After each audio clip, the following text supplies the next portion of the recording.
My muscles were frozen. I couldn't articulate.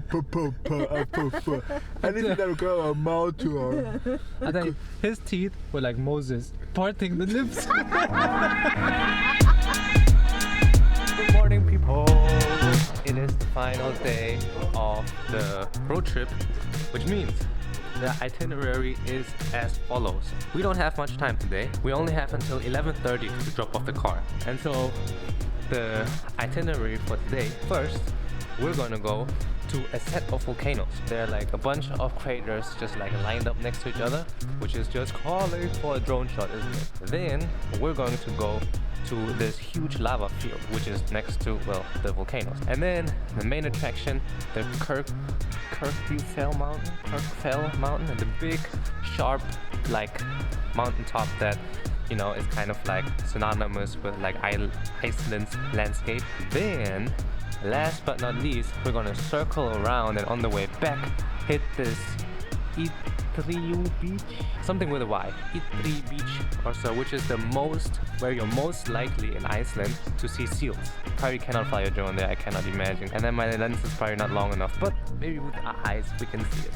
So with like good time management on site, we should be back here at 10, hopefully. But yeah, let's see what's gonna happen. Let's go to the mobile. Ready!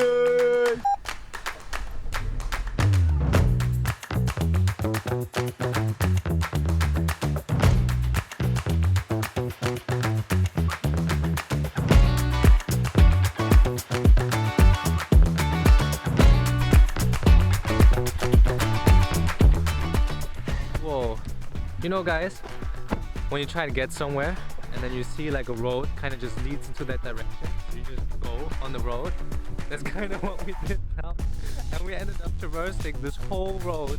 Let me just duck from the wind, which is next to a bunch of lava fields, so it has to be volcanoes, right? Let's take the drone out, see if we find some lava, some other volcanoes, and see where the hell we are even.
Okay, so, it's windy. This time, it wasn't us that just followed a random road.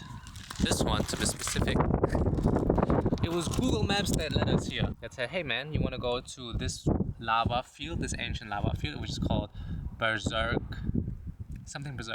and then I presume Icelandic for field. And it's like this ancient lava field in the middle of all these volcanic structures. Kind of like last time, it just feels more massive. I don't know what to tell you, it's just a beautiful landscape. Okay, check it out.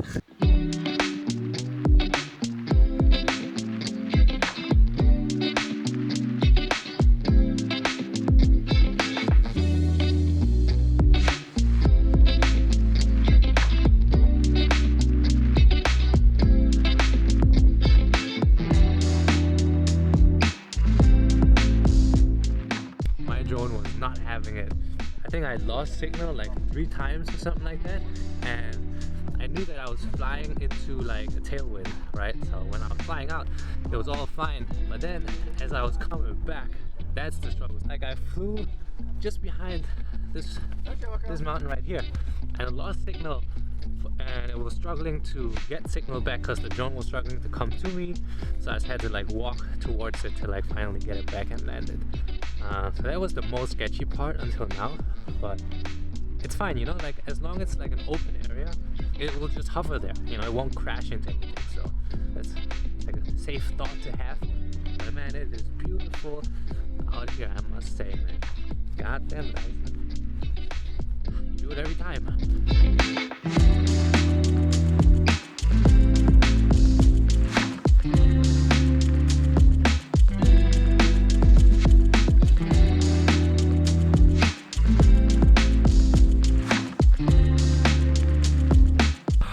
We've gotten to the next location, which is Kirkjufell. That's right. And oh my god, it's so nice. So nice. And you know why? Why? Because there's no wind. Wind. No wind. Wind. He's like, So, out of all the sites that we've been to, this one and the first waterfall that we've been through where you can go behind, those were the only two where you had to pay for parking. This one is 700 which is like €4, 10 cents, something like that. I mean, you know, like out of all them things, everything was free parking except these two, so could be worse. But now you know. That news is striking as we approach the foot of the mountain, which is these clouds. They carry stuff. We're still hoping that they pass away because I can't fly the drone in the rain. I already took off my microphone just to be certain, but let's hope we catch a break, and then hopefully once we get to a photogenic spot, it'll clear up again. We can take some photos. It will. I have faith. Okay, so rain just won't stop. Hillmann keeps wearing the wrong things on these trips. I'm on my Timberlands. I'm struggling a little bit, and then Hillmann in his running shoes. The plan is as follows. We're going to go to the waterfall, try to take that picture with both the waterfall and the mountain. First of all, we gotta find a way off this mountain. Easier said than done, because the whole road is gravel. So, you know, we do it so you we do it so you don't have to. Bring the right equipment, okay? Getting really good at this. It's all about practice, eh?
This was a clip I came to get from the whole trip, so I feel fulfilled. I feel fulfillment. I am fulfilling. Isn't that what you want from a trip? Now, we can do all the other things with no pressure because we got what we came here for in the first place. It was good climbing you, my friend. It was fun. Not too much rain, so thank you for that. Sometimes we got lucky like we did the past few days, but can't always be lucky, can we?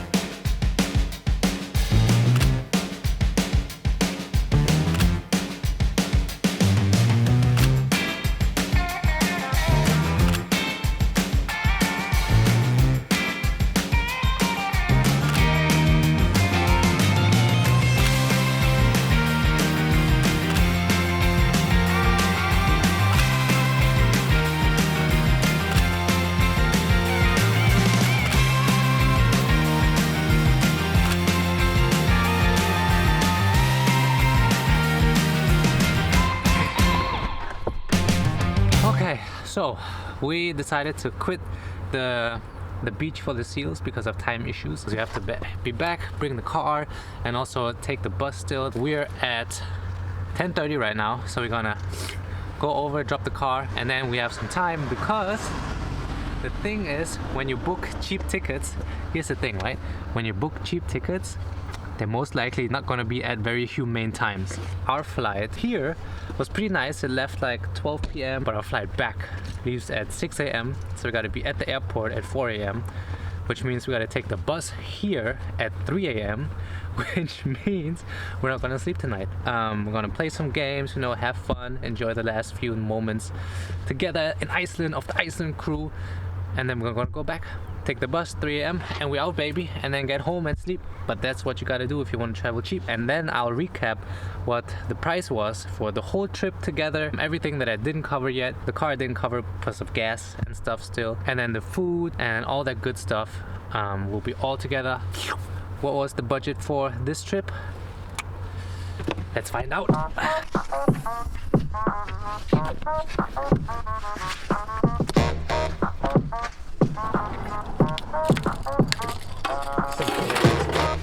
We've terrorized Iceland. Right, we have. Gang, gang. So nobody pressed this button. I pressed my button. Oh, what? Oh. What button did you press?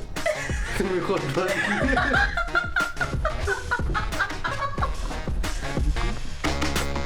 Nice. This is as candid as you get. Oh, look. A duck family trying to cross the road. What a view.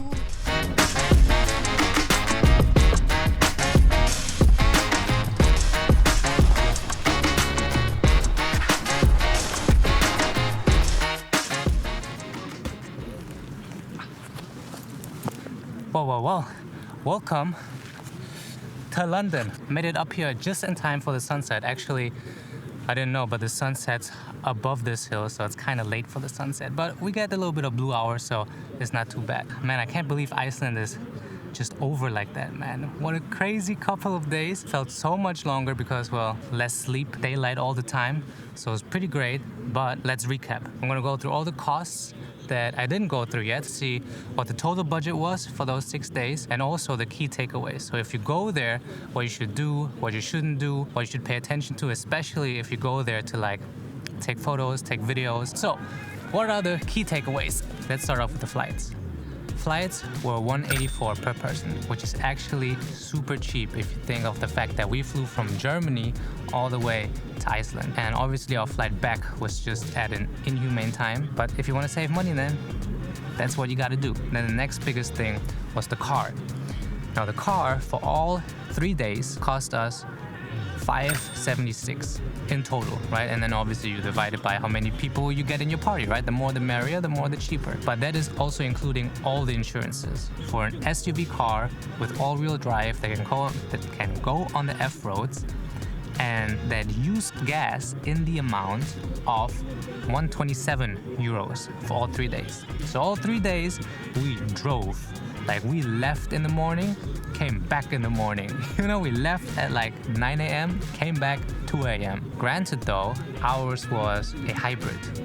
So it's an SUV with all-wheel drive, but hybrid, so it saves a little bit of gas money. So we don't mind those. Now the next thing will be food. We did most of it with groceries. No restaurants really, except the fermented shark, the hot dogs, and one time where we went to try Icelandic street food. I wouldn't recommend though, because Icelandic food is kind of, they try to survive up there and their food kind of reflects their need for survival. It's very basic. But we did that, so in total that amounts to 70 euros per person. And then the next thing would be the Blue Lagoon. Obviously you don't have to go to the Blue Lagoon. Like there are cheaper lagoons, there are like wild lagoons if you want to like go out and hike to them. But Blue Lagoon is kind of what you envision like Iceland hot springs with, right? So it felt for us kind of like we're not there for long, so we just wanted to just do it. And that was the Blue Lagoon basic package plus the transfer back and forth 151 euros per person. Not cheap. Think about it twice if you've already been to thermal baths, but it's just situated in like this natural thermal area. It's not like your normal thermal baths that's just like in the city, but those are pretty much all the costs, man. And obviously I forgot the bus transfer, but I already mentioned that, 50 euros. But in total, I can't find it. I swear I wrote it down, but all my notes are a mess. So in total, it was this much money. Alright, so key takeaways. If you go to Iceland, it's windy and cold, even in the summer, so bring appropriate clothes, unless you're Hillmann, then you're just nuts. If you rent a car, get a car for the F-roads, because a lot of things that you just want to explore, it's gravel roads. You cannot drive on those roads legally if you don't have an all-wheel drive. If you go in the summer, 11:30 p.m. until 3 a.m. it's just sunset, like golden hour, right? And then 3 a.m. the sun starts rising again, so you got like the sunrise golden hour. It's not the 1 hour that you're like chasing to get all the lights. It lasts forever. Now, driving in Iceland, for you unexperienced drivers maybe, or that are just scared to drive in foreign countries, really easy. Everybody drives slow, very civilized, nothing to be afraid of. The city is super calm. So we saw one police car on the whole trip, and Chiamaka was like, oh my god, there's police, what's going on? You know, so really safe city. And also, we have to say, after some reflection and talking to Chiamaka, we really got lucky with the weather. Like, Icelandic weather is like hit or miss, and for 2 days of a 3-day road trip, it was great. Don't necessarily expect this, but know in summer that is possible. And that also goes with the crazy clouds. Dude, have you seen the clouds? They are crazy because it has so many mountains. Like, the cloud formations is like nuts. And I've been to like the Alps and like mountainous areas, like, but there's just something about, maybe when we were there, it was just insane, dude. Like the UFO clouds, the mountain mushroom clouds, like what's going on there? And just for you to like kind of get the idea of how crazy Iceland is, like with their landscape, all the photos that I took, nothing is photoshopped in. No clouds are photoshopped in, no light rates are photoshopped in. It's just stylized, but like that's how it actually is. Like, if you go there and you take photos, you probably end up with like almost the same photos as me. I didn't go to nowhere crazy. We didn't book any crazy tours that would get me like unique vantage points. Like, that's how it is, man, and it is so beautiful. And I just wish we had more time to go explore, because if you really want to see those unique glacier lakes and kind of like expedition almost sites, right, you have to like be on your way for like 2-3 days. But that's like kind of what we want to do next time, so definitely want to come back. Like, this has been short and sweet. It was my first time flying the drone. You know, the drone shots were okay, but imagine like you actually be a good drone pilot, you get to all those crazy locations. If you have like a long telephoto lens, my goodness, the content you could take. So yeah, dude, if you go there, make sure you have enough time. If you're short on time, go in the summer, because then you actually can like just go until like the morning, because the sun never sets. You'll never get tired. You can drive in the night because it's just freaking bright outside, man. So that was a big plus for us, because we just were grinding out there. Like, we were forcing Chiamaka like to go through the night, you feel me? But yeah, so those are my key takeaways, or our key takeaways for you to do next time you go to Iceland. You know how much it costs, you know how it looks, you know where to go, and you know what to pay attention to. So, guys, I'll get back into the city now before it's just completely dark and I'm super tired. But we did it. Thank you so much for watching.